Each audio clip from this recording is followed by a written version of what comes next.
So I'm Howard Gunstock. I'm a sustainability consultant, and I run a company called Carbon Capture, which is a circular ecology business model that grows seaweed to fight climate change. Hello, I'm Paul Harvey. I'm a podcast host and I'm a coach, and I will pass to my other friend. Hi, I'm Gavin Lendon. I'm a sustainability consultant, and for the purpose of this episode, I'm also an Aston Villa fan.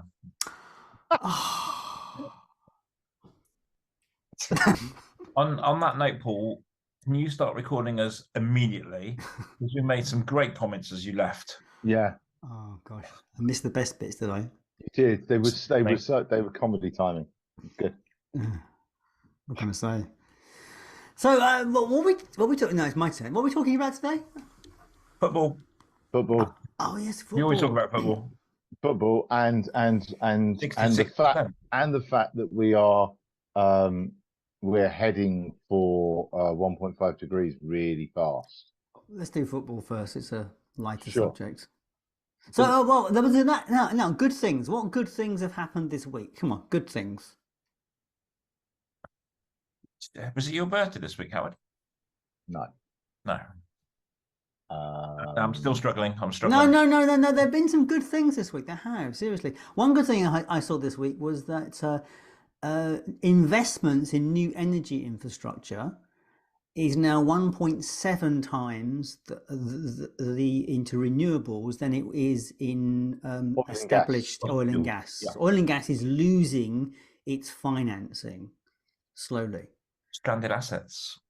It will be, yes. No one's talking about those, of course. But I've got some good news. What's that? Sure. Aston Villa have got a chance of getting into Europe. There you go. More so than Barnet. I'd like to point that out. Just to the benefit of our listeners, Barnet is very important to someone in the team. I can neither confirm nor deny that Barnet is my mistress. Barnet is my mistress. Been there before anyone else, be there afterwards, knows exactly what buttons to press and how to disappoint me regularly. Immediately, within 3 minutes, you've managed to give the podcast a certificate 15 easily rating. Easily. So look, I know nothing about football, guys. I am not. I was going to make today really interesting. Nothing for me at all, football. So you're going to be educating me on this one today, really, seriously. Okay, really? Well, I mean, you were brought up in Enfield, so of course you know nothing about football. And all of my Barnet fans will love that comment. All my Barnet fans, all three of us, will love that comment. I can see that becoming an outtake, that's for sure. I'm not being funny, Paul, but any team that plays at a ground known as the Underhill. We've moved. We actually. Oh no, you're at the Hive now, aren't you? At the Hive. We are. It's a fantastic stadium of soulless quality. Is it near Barnet? It's close. It's not in Barnet anymore. It's just terrible. I don't suppose you could afford the land in Barnet to do a football thing, because it's all been built on to build houses or posh ones and schools. Don't get me on this topic. I think we're going to go way off topic if we start to talk about the trials and tribulations of the wonderful Barnet FC. Okay, all right. Let's talk about what we said we would talk about football, and there was some interesting good news about football this week. If I can find the bookmark and share the screen, which would be clever, wouldn't it? Oh, that would be clever. That'd be great. There's nothing like being organised and prepared, and this is nothing like it. No, well, I was organised and prepared, and I closed the machine down, and that's all gone then. So and change your shirt. And I changed my shirt, yes. So see if I can share my screen. So there's so Barcelona FC will travel by train, and they're travelling by train for all of their local game, all their games now. I suspect that's going to also apply to every team in League in France, due to the change in legislation this week, which is another bit good news. That is actually a really good point. That's a really good point. The question would be, though, if there's no domestic travel on sort of commercial flights, but what happens if you basically private hired the plane? Because I know, for example, when you look at La Liga, no, the French league, Ligue 1. Ligue 1, yeah, which is appropriately named. There are some clubs there, one in particular, which are sort of bankrolled by the oil and gas industry. Can't think who that is. No. No idea. No. Paul doesn't actually know, in fairness. No, he doesn't. They're called Paris Saint-Germain. Okay. So, but let's. All right, they are funded by those industries, and I guess there must have been reasons behind that. Someone obviously was interested in investing. I mean, Paul, it's clearly not sponsored by the oil and gas industry. Mm-hmm. It just happens to be the sovereign wealth fund of a country that depends on oil and gas. Just a little bit like, say, Newcastle United, Manchester City. Are they all owned by oil companies? All owned by rich sheikhs. Sovereign wealth funds from oil. I see. These guys have so much money, they've got to put it somewhere, and then a football club looks like a nice place to put it. And to be fair to them, I understand it's quite a good investment. Some of these clubs, they make a lot of money.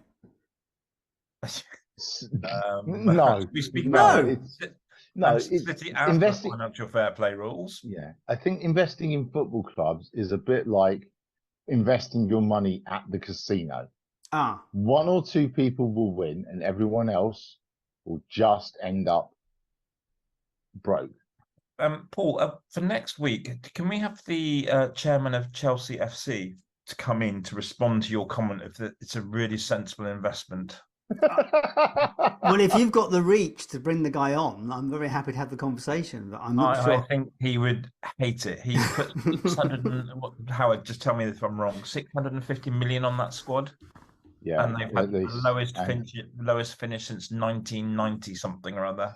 He has got the Midas touch. If Midas was turning gold into water.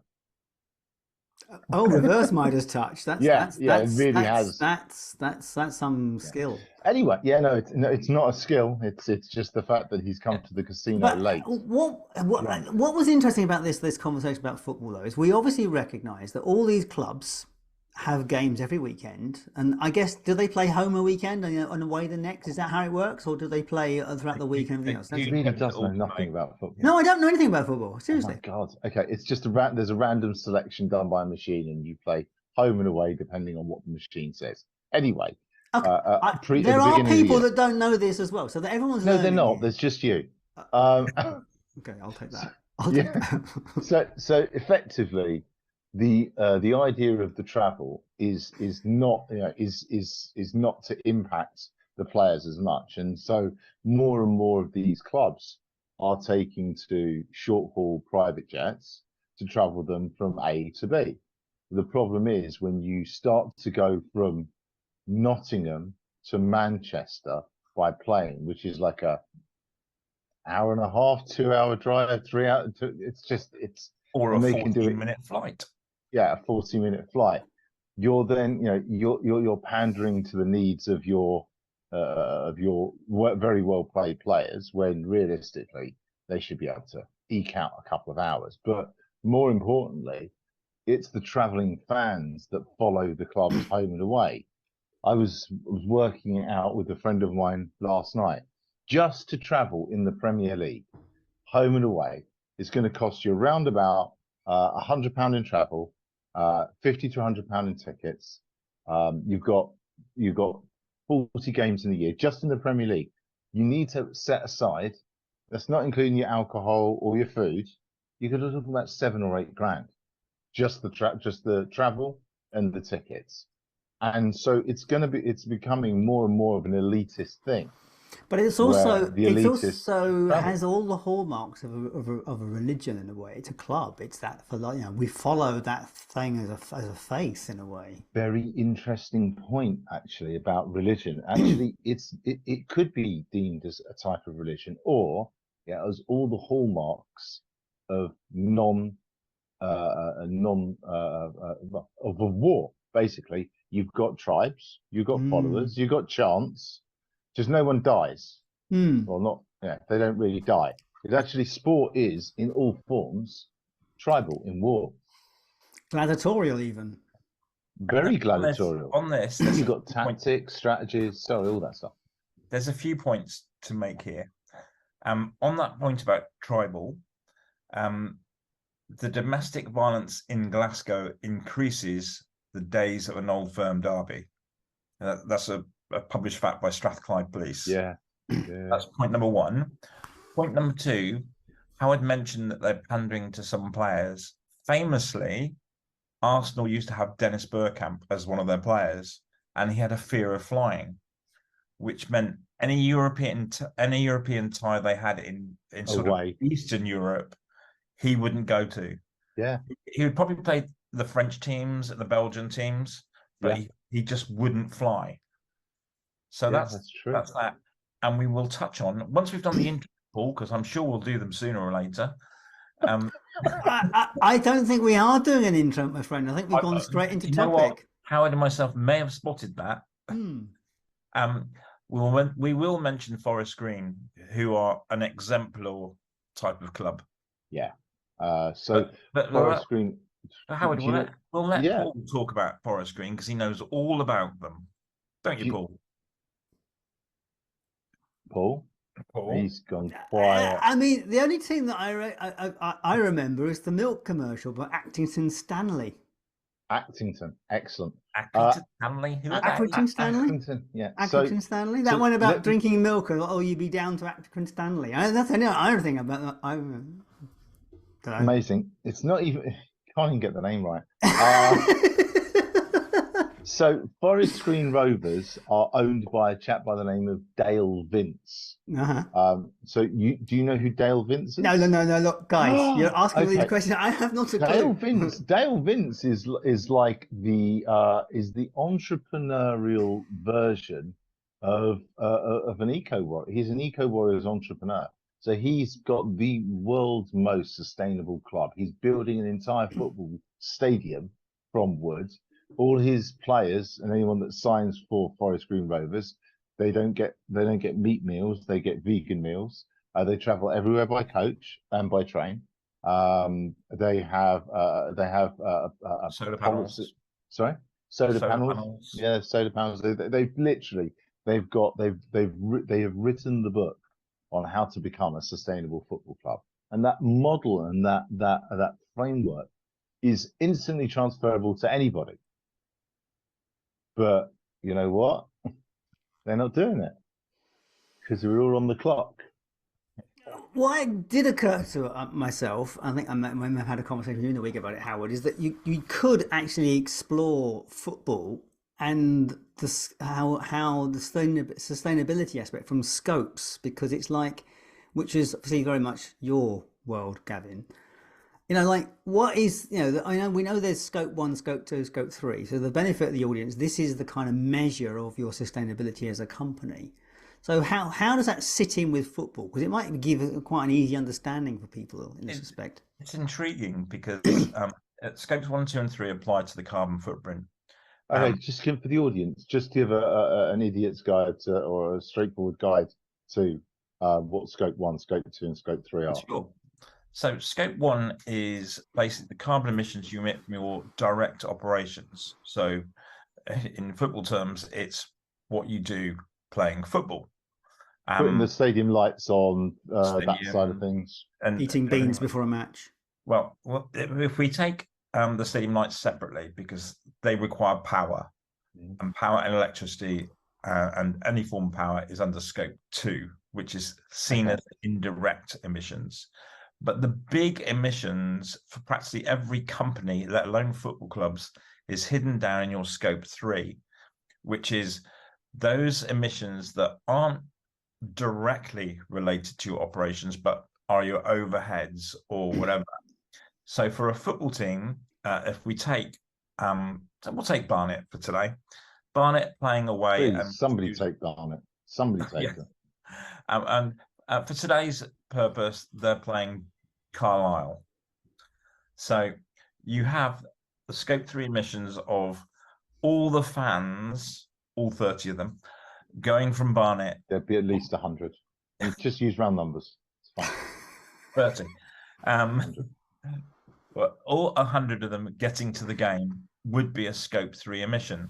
Now, that's the really fascinating thing about that is switching sports. Formula One are claiming to be carbon neutral-ish, and they're doing that based on Scopes 1 and 2, and kind of neglecting Scope 3, which, given the fact, I think Silverstone had a record attendance last year of 250,000. Yeah. So 250,000 people driving somewhere is a hefty shed load of emissions that you just happen to not to include. So sport as a whole has an emissions problem, has a sustainability problem. That some of the newer stadiums, not Chelsea's, Spurs' new stadium, have they've been built on green type principles, but you still have the problem, as Howard would allude to, of away games, fans travelling to games. It's something that I don't think we can fix necessarily unless we start to encouraging them to travel by train. Well, even then, you're travelling by train. So it's really interesting. This year, this year, we've had these train strikes, and quite a lot of the time, you'll find that you're travelling on a Tuesday night on train-affected routes. And if you are, if you're an ardent fan, you're definitely going to go to the away match or to travel to the home match, and then you're going to have to take another form of transportation other than cars. What feels like there's going to be a movement towards, especially in sport, is much more of the stadium atmosphere of local fans will disappear to being much more touristy and transient, because it will end up being something that will be priced out, not just on the transportation but on the ticket prices, as more and more money goes into the sport and more players get paid more money. But that's a different conversation other than sustainability, isn't it? That's been going on for years, and that whole idea about it's about being able to sustain it. Well, I remember, it was a long time ago. I worked in corporate, and a lot of the people around me were ardent fans of various clubs, and they would talk about the strip they were buying this year, because you had to turn up to the club in the right colour strip, this season's strip, not last season's. And are those strips sustainably sourced? Well, of course not. Of course not. But they're hundreds of pounds, or them. They're a lot of money. Yeah. The economics of sport, football in particular, is now heavily skewed towards the broadcasting. Yeah. Well, I suppose it is, isn't it? Really. So, as long as Howard's alluded to, they create an atmosphere in a ground, because it was interesting from Howard's and my perspective, Paul, because you probably never watched Match of the Day. The highlights of matches played during the pandemic were frightening, because no crowds in the stadiums.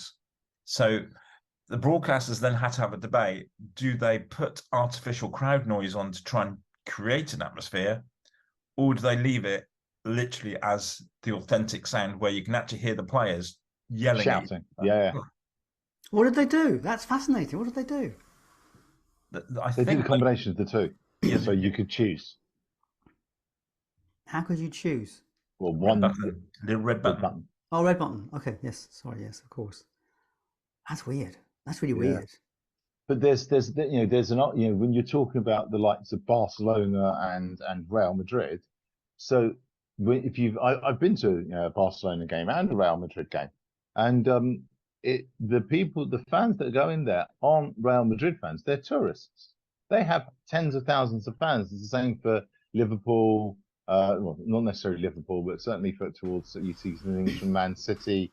It's very much a touristy type opportunity to go to see those clubs, and you started to see it with Wrexham. So Wrexham got bought out by Ryan Reynolds, international movie star Ryan Reynolds, and one of the ways that they generate income is because they've got a Welcome to Wrexham TV program that goes out on the Disney Channel, and that generates income and a sustainable income for them.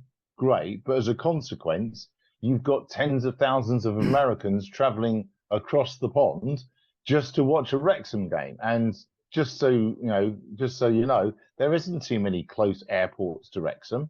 So you've got to get from wherever you are in the United States on a plane to Liverpool, drive down to Wrexham. It's ridiculous, but it builds in an income for that football club. And you have an ethical issue about are you bringing an income back to a deprived area, or are you destroying the planet? Yeah, it's sports is challenging from a sustainable perspective. Massively. I mean, Howard's probably like me, and you go running yourself, Paul. We all love sport, and we love playing sport. So, well, running is another one, isn't it? So, I mean, obviously that's one I do understand, and there are some big races that all runners would like to do. So they want to do London, they want to do Boston, and New York, and a few others. I can't remember the other ones, but yeah, it's like, but Boston's the big one. Everyone wants to go and run Boston. So, and you know, my club, there are some people going over to run in Amsterdam at the end of the year. So it's like, you know, that people do travel significant distances just to run 27 miles. From where you are, they could swim it. Probably not, but I understand. You understand the principle. I understand the principle, but I don't think you could. It's North Sea, buddy, bit cold. So running a participant-led sport, I would argue, but a spectator-led sport, the problem is more that where the spectators go, because there's more than participants. There's this whole ethical challenge of how do you make it interactive, user friendly to people who want to watch sport, and in particular in football. I think we're going to come to a crux, a certain thing that, and it was actually in the National League. It had a north and south, so below where Barnet play. I don't know. I've never been on a podcast where I've been able to say Barnet so many times and get away with it. Anyway, the National League below that, they have regional football, but there's a fair call and a fair challenge to say that at the lower leagues of the Football League, it should be split regionally to allow those clubs to have more opportunity to have profit. Because if you're not having to travel as far and the price of petrol is going up, and certainly when you're at you're League One and League Two, certainly League Two and National League, you are travelling everywhere by coach. There's very few people that are travelling. There's very few. Howard, if you think about that, around about the Second World War, it was Division 1, Division 2, Division 3 North, Division 3 South. Yeah. So it was applicable at the time. Transport then became more available to everybody, and then it changed. The challenge then becomes what happens when a wealthy investor decides to invest in a northern club or a southern club or whatever, and the balance of that league then as the quality becomes disproportionate to the league. The Northern League becomes a slightly higher quality of football than the Southern League, yet they both get two clubs that get promoted. And you also end up with these things where, Brackley Town are in the Bishop Stortford are playing in the National League North. Bishop Stortford of Stansted type way. That's crazy. So you get some challenges. Look, this all goes over my head. I don't know much about. You don't have to keep repeating that. We got it for the first. No, I know you did, but approaching this from someone as a rank outsider who doesn't give a monkeys about it, really. Brilliant. Why isn't the governing organisation, doing about this? What is their view on sustainability and getting their clubs to kind of recognise this? I'll go for that one. Yeah. Walker's Crisps are owned by a company called Lays, Lays. Yeah. They used to do a recycling system where you could recycle the crisp packets, and as a function of recycling the crisp packets, Lays would ironically fund a plastic pitch to be laid at the ground. So they were basically providing grassroots sports with plastic pitches. Slight caveat with that: plastic pitches, are they sustainable? You've just dug up a load of grass and stuck them down. Possibly not.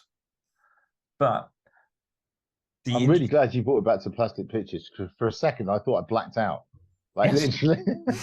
Shockingly. But the interesting thing about that was you were helping in terms of the recycling of the crisp packets. But then you ruin it with the effect of the plastic pitch ruining the grass. Yeah, no, I think that's one part of it. I think when you're talking about from the part that Paul was talking about, why the governing bodies looking at this as a thing.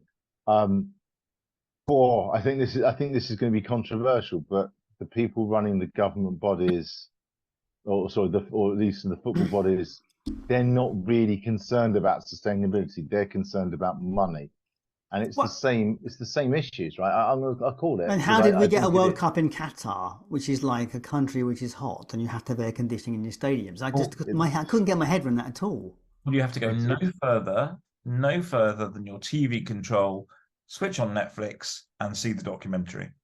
Okay. Yes. That way you understand how it got to Qatar and how it got to Russia. Let me guess. Yeah. There was some money involved. There was some brown envelopes. Huge brown envelopes. And if you're, and when you talk about these things, the corruption in football is rife, and the idea of sustainability in football is not really an agenda item. And what will start to creep up over the next couple of seasons will be the feasibility of sport. I think there is genuinely going to be an issue with the feasibility of sport, and it will cause uproar because no one is looking at it as a perspective of, if we're going to try and get ourselves down to net zero, how can we feasibly do that with sports clubs? I mean, it's not just football. Football probably is the biggest culprit, but rugby, Formula One, international Test cricket, tennis, American football, baseball. Yeah.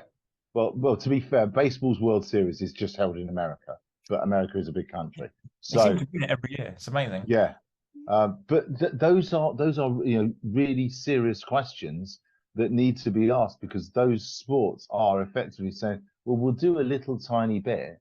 I had a conversation a few months ago about trying to offset the Rugby World Cup with someone from the RFU, and although it was nice that they were thinking about it, they weren't really doing very much in that space.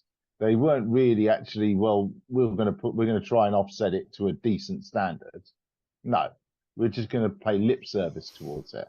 And I would, it would be something that I would love, for a football club here's a call out for carbon capture.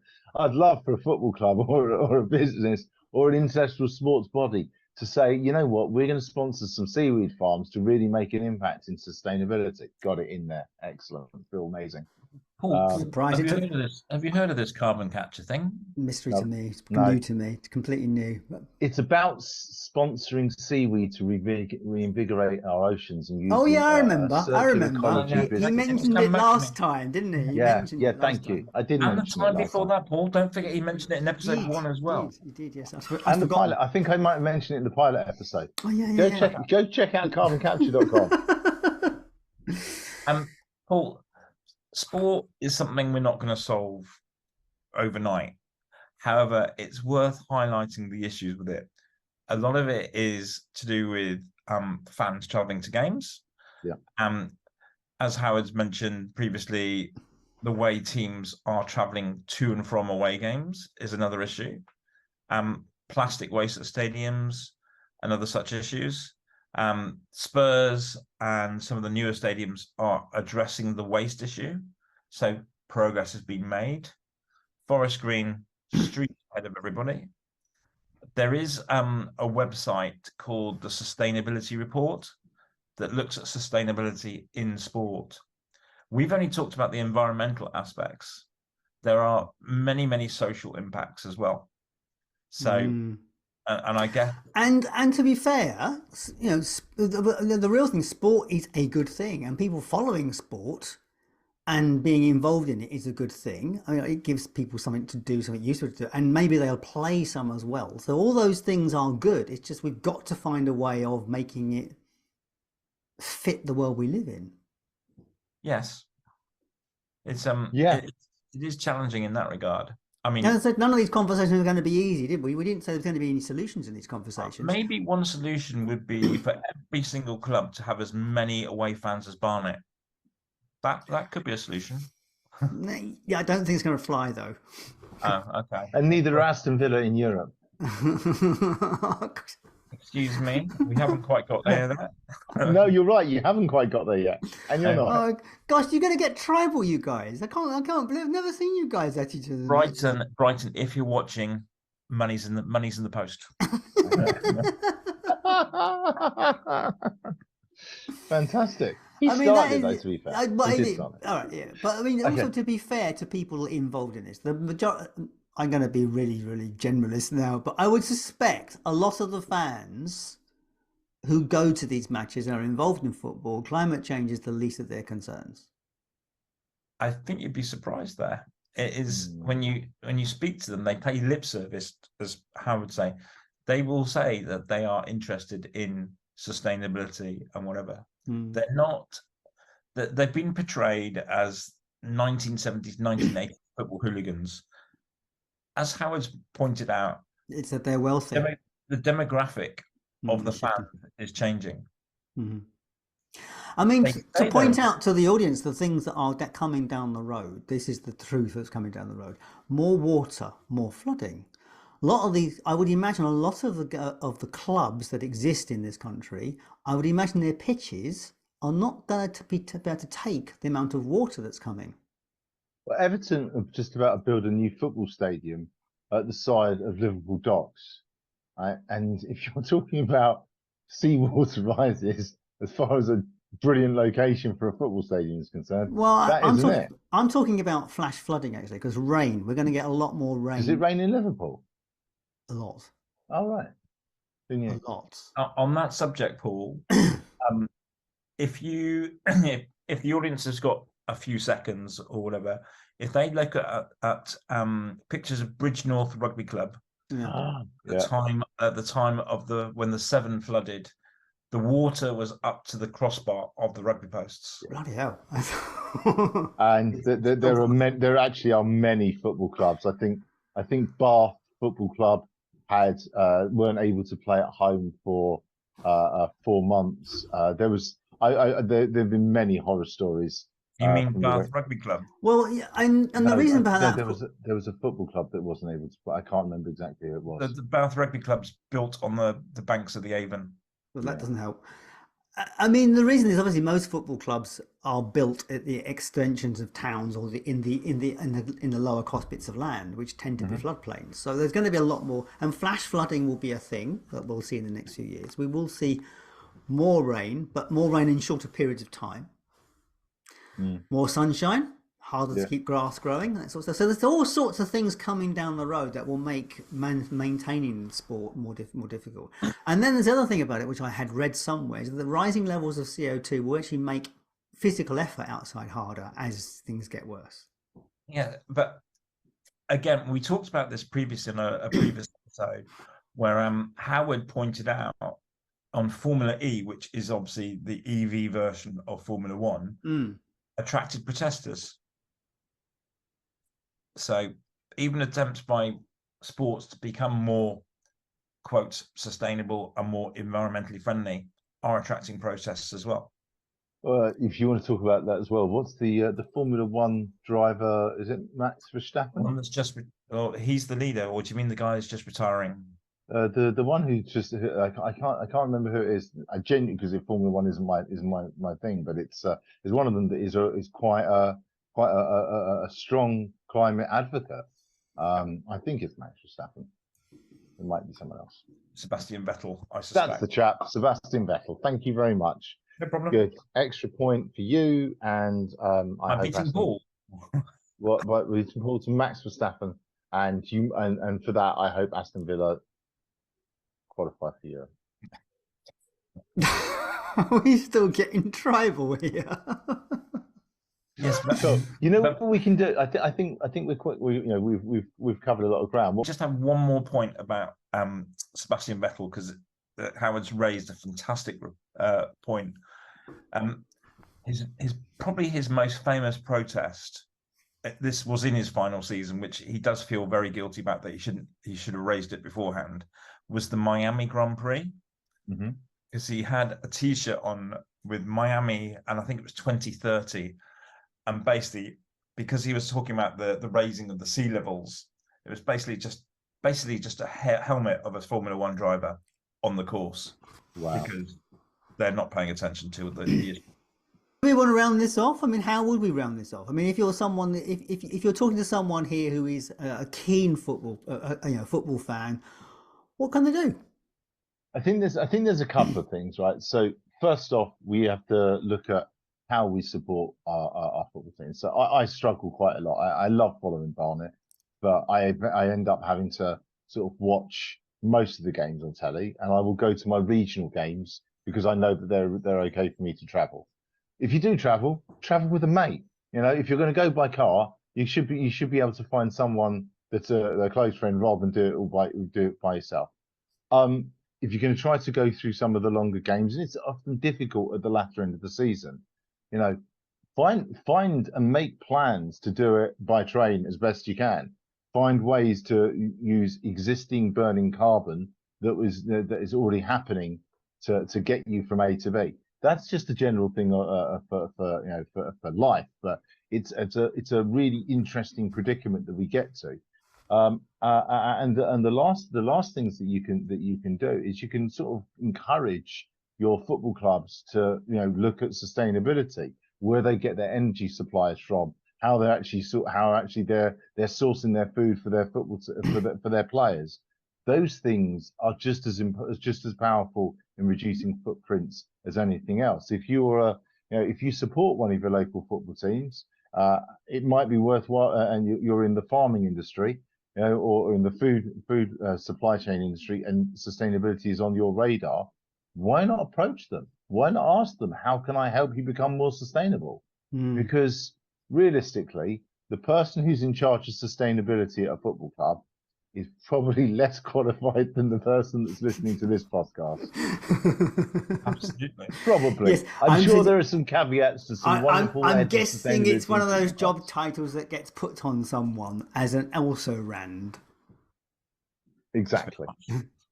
The other thing to mention is, as Howard's covered quite a few things, waste is the other thing. Yeah. Brilliant. Yeah. As in wasting your time watching. Oh no.